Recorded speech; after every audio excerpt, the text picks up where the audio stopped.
Hello and welcome po ulit sa ating Math Isip YouTube channel. And in our lesson for today, we are going to continue with our topic on graphical representation of data part 2.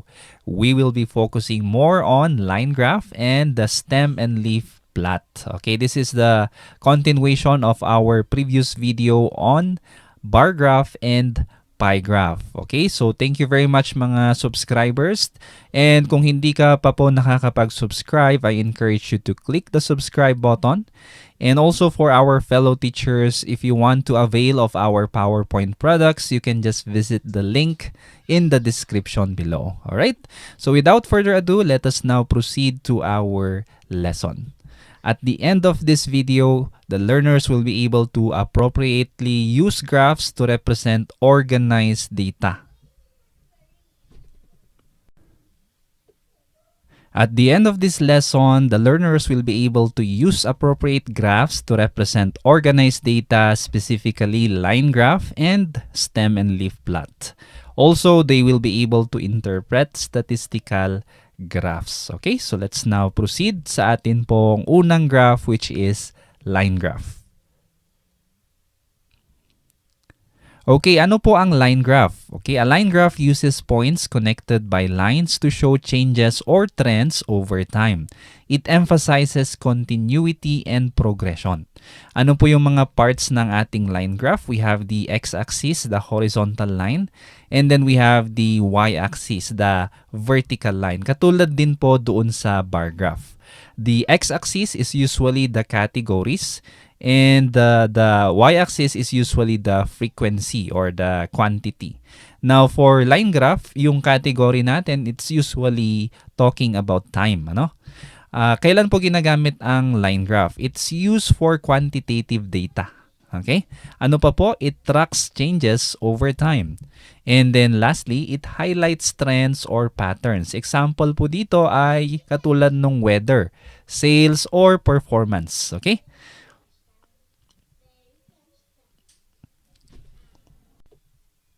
Now, how do we graph this using a line graph? Okay, meron po tayong simple steps dito na pwede nyong i-follow. The first one is set up the axes and scales. Okay, yung atin pong y-axis, tapos yung atin pong x-axis. And then, let's set up the scales. Usually, gumagamit tayo ng grids for this para mas madali tayong mag-graph. If you have your graphing paper, it would be better, no? Pero kung wala, you can use your rulers to make some grids. This is not necessary, pero mas makakatulong po kasi ito for accuracy. Okay? Now, in creating the scale or kung ano yung mga division na ilalagay po natin sa bawat guhit or bawat line, we have to take in consideration yung atin pong data. Okay, first is ano yung range niya? Saan siya magi-start? Ano yung pinakamaliit na value dito? We have here 15. At ang pinakamataas ay 120. Okay?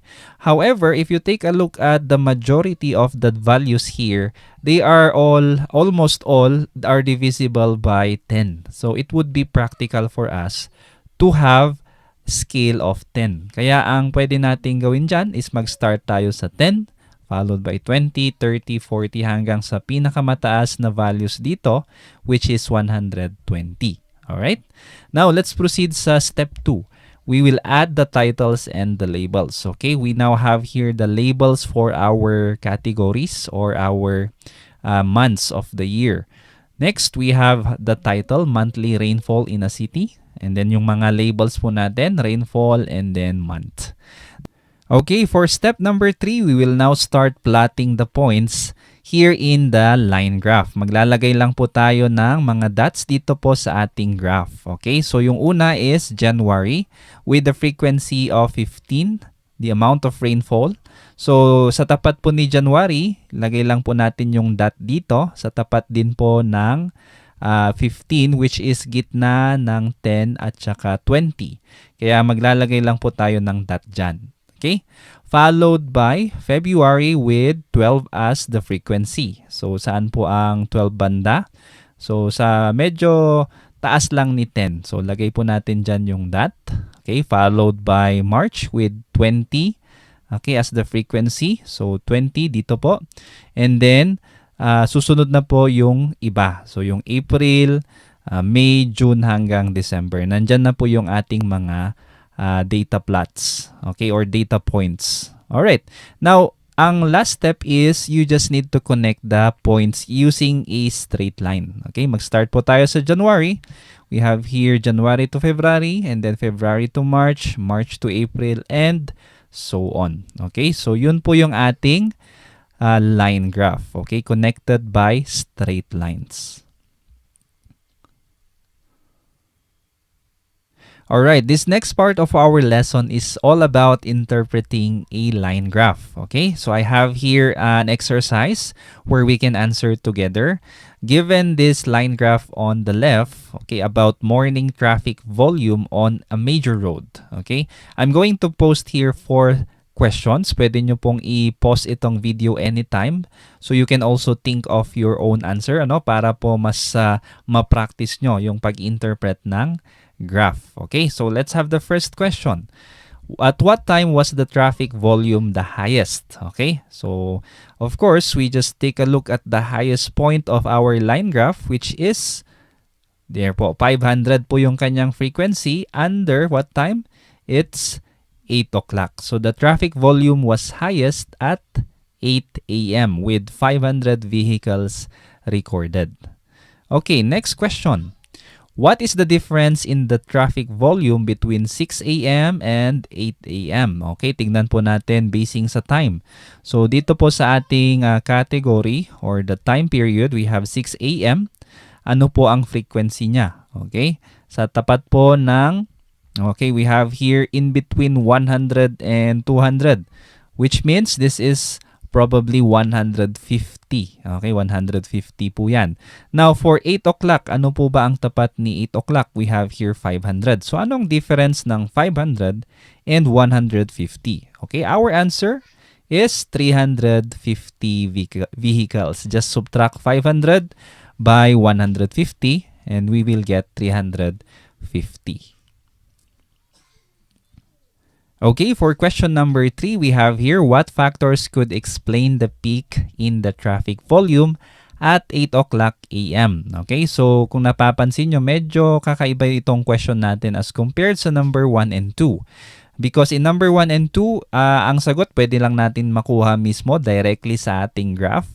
But here, this is more of a critical question para naman mas ma-practice natin ang ating critical thinking. Okay, remember, in interpreting a data in the graph, hindi lang po sana yung surface level, but we go beyond para po mas magiging valuable at useful po yung magiging pag-interpret po natin ng data. So here, there are possible answers and explanations na pwede nyo pong maisip. I can give you 3 answers here. Una, 8 a.m. is typically a peak hour for commuters traveling to work or school. So, pwedeng dito sa time na ito, sabay-sabay na po yung paglabas ng mga students at the same time mga workers, kaya nagkakaroon na ng traffic. Next, it could coincide with the start of business operations or classes in nearby establishments. Pwedeng around this time din, nag-open din po yung mga establishments like malls and other stores. What else? Limited public transportation options during this time might encourage more private vehicle use. So, pwedeng dito sa oras na ito ay madami na rin pong mga private cars na dumadagdag din po sa traffic volume. So, ilan lang po ito sa mga possible answers natin in this kind of questions. Okay, so we have another question here to develop your critical thinking. Okay, the question here is, how could this data help city planners reduce congestion during peak hours? So, ang sagot po natin dito ay hindi lang iisa, but I can give you 3 answers here, possible answers here. Yung una is, city planners could implement staggered work or school hours to spread out traffic. Pwedeng i-schedule po yung pagpasok ng mga student at saka worker na hindi lang sa iisang oras. Another answer could be expanding public transportation options or adding carpool incentives could reduce private vehicle usage. Encourage po yung mga tao na sumakay sa mga public transportation instead of using their private cars. Another one is additional traffic personnel or smart traffic light systems. Baka po mas maganda kung magdagdag ng mga traffic police o di kaya ay i-improve ang mga traffic lights. Okay? So these are just some of the possible answers, pero I believe meron din po kayong maiisip na iba. Alright? So there you go. That's how we interpret a line graph. Okay, to further add to your knowledge on the topic on line graph, we have here some tips para po mas maging effective yung paggawa natin ng line graph. Okay, as you can see, we have here two examples of line graph. Ano po ang mas appropriate dito? Etong una po, we will be using only straight lines instead of making it super simplified. Magiging curved na yung lines ay hindi na po siya magiging accurate. Okay? In a standard line chart, each point is connected to the next with a straight line segments from first to last. Okay, another tip is you do not need to include a zero baseline for every line chart. Halimbawa po, dito sa unang line graph natin, yung zero po natin dito na include, ang naging itsura niya na is nandito lang sa taas yung ating line graph. And hindi na natin makikita yung mga differences niya. But if we're going to zoom this in, ganito po ang magiging itsura. Kung hindi po tayo mag-i-start from zero baseline, mag-i-start tayo sa, let's say, 0.75, makikita natin yung mga tiny details or yung pagkakaiba or what we call the different or the changes along the line. So yun po yung purpose ng line graph, para maipakita yung changes through a period of time. And if we're not going to show it, hindi na po magiging effective ang line graph. Next one, we have here, kung talagang hindi po maiwasan yung paglagay natin ng zero baseline, kung kailangan po siya sa data, we often make use of this symbol. Ang tawag po natin sa mga yan ay kink. So a kink is a break or zigzag line on the axis that indicates that the first category or interval does not start at zero. May mga cases po, examples po na kailangan nating i-consider yung zero. Pero since wala naman sa data, we can just make use of this symbol. It means na merong mga nalagpasang intervals dito sa y-axis o di kaya dito sa x-axis na hindi naman present doon sa mismong data. Okay? Kaya pwedeng lagyan na lang ng ganitong symbol. Okay, last additional information about line graph is it is also possible to use multiple lines in a single line graph, but not too much. Katulad po sa example dito, dalawang frequency line po ang makikita nyo sa isang single line graph. Okay? Ano po ang ibig sabihin nito? By the way, ito po ang data na nakuha natin sa MathIsip YouTube channel. This data shows the viewers that are subscribed and not subscribe. Yung color blue, yun po yung mga viewers na hindi pa po nakakapag-subscribe, at yung nandito po sa baba, ito po yung viewers ng mga nakasubscribe na. Okay? Kaya malaki po yung difference, no? Kaya I encourage you, kung hindi ka pa po nakakapag-subscribe sa ating channel, you can just hit subscribe button para makatulong po tayo at masuportahan natin ang programang ito. Thank you very much po. Okay, let's now proceed sa second graph na atin pong i-discuss in this lesson. It's the stem and leaf plot. Okay, I believe most of you are not yet familiar with this kind of graph. That's why I'm going to give you the definition. I'm going to discuss kung paano po gumawa ng ganitong graph. At the same time, how are we going to interpret this kind of graph? Okay, so the definition is, a stem and leaf plot is a way to organize and display data by splitting each number into a stem, usually the leading digit or digits, and a leaf, usually the last digit. Okay, ito po ang itsura ng stem and leaf plot. Okay, wherein we have two columns. The first column is the stem, and then the second column is the leaf. Andito po yung mga stems, andito po yung mga leaves. Alright, ano po ang ibig sabihin ng mga ito? We have here a key. Okay, it says here that 2 is the stem and then 0 is the leaf. This corresponds to number 20 or this is equal to 20. Kaya ito pong 2 dito at saka 0 dito sa leaf, this is just one number which is 20. Kung meron po ulit 0 dito, there's another 20 in the dataset. Ito pong 1 dito, it means 2 and 1 is 21. There is 21 number in the dataset. There's another 22 number in the dataset. Ito naman po ay 25 and 27. Okay, ganun din po dito. We have here 3 in the stem and then 1 in the leaf, meaning this is 31. There's another 4 in the leaf, meaning this is 34. And then 8, this means 38. And so on. Okay? Para po mas maintindihan nyo, I'm going to give you an example on how to do this later. Okay? But first, let's have here the usage. Okay? Itong stem and leaf plot, this retains the actual data values. Makikita mo yung actual na data dyan.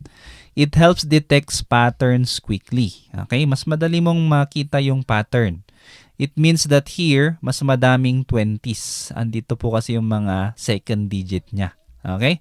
What else? Simple to construct, especially with small numerical data sets. Okay? Tingnan po natin. We have here constructing a stem and leaf plot. Let's construct a stem and leaf plot. Okay? Using this example, this is a raw scores of 20 students. Test scores po ang mga ito in a 50 points exam.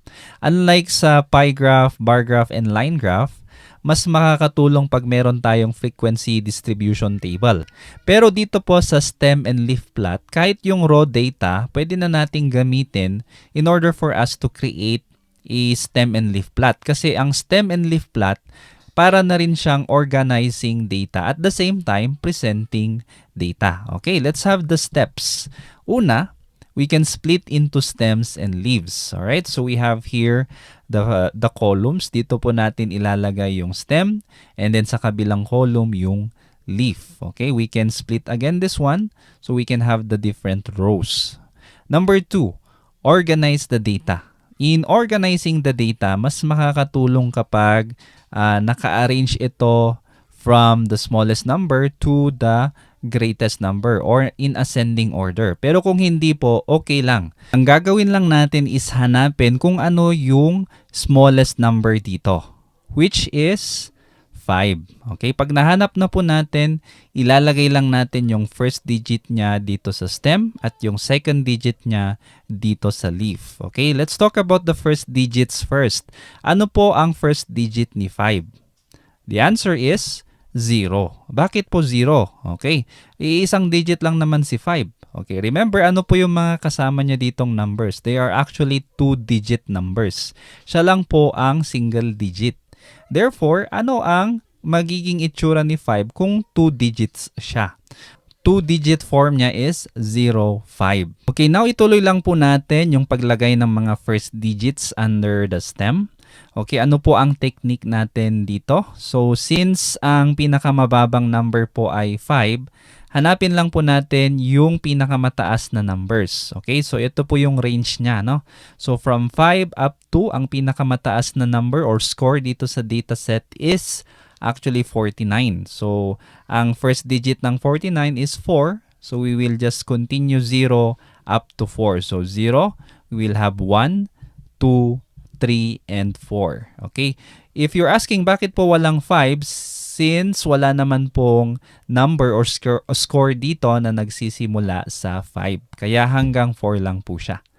Okay, next one, we will now proceed sa atin pong grouping identical leaves. Okay, so under leaf, we will now enumerate. Ilalagay na po natin dito yung mga second digits. Okay, so we have here 0 as the first digit. Isa lang naman po ang may 0 na first digit, which is 5. So, ang kanyang leaf ay 5. Okay, next one. We have here stem of 1. Meron po bang score dito na nagsisimula sa 1?